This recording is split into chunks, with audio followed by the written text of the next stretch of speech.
So for this Zanzibar Bay Resort where I'm staying at, this is part of some chain called Paradise and Wilderness. They do have safari packages that you can do for the day. They have a small plane that flies you out from the local airport to one of the wild game reserves, and you can do a whole safari thing, and then they bring you back. I wasn't down for that because I wanted it just to see peep game first, right? How things are. But this hotel is 100% all-inclusive. I didn't know. I booked a really good deal on booking.com. I just was like, oh, that's a great deal for breakfast and dinner. What? I'll take it, right?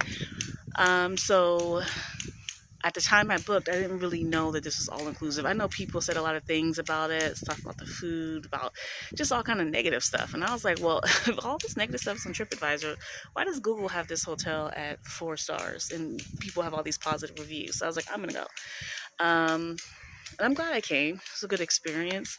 But I didn't get all-inclusive, so my drinks weren't included and my lunch wasn't included. But when I got here, they were like, you know what, we're just going to give you the full meal package, no charge. So we're going to comp the lunch for you so that you have breakfast, lunch, and dinner.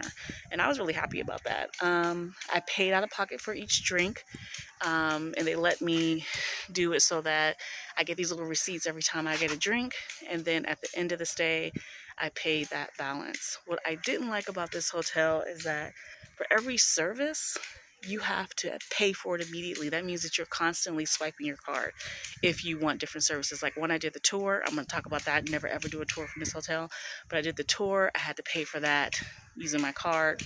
They take cash, but I didn't have it. I did a spa, also pay for that using my card.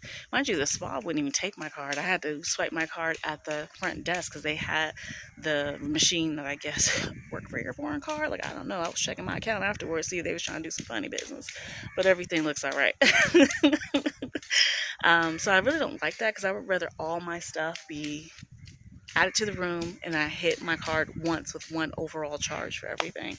So that and these hustlers hanging out at the hotel at the pier part. The beach itself is public, but the actual property of the resort is private. So these guys and kids and shit, they don't come onto the property, but if you want to go on the pier, they're there just bothering you, just harassing you like some freaking roaches.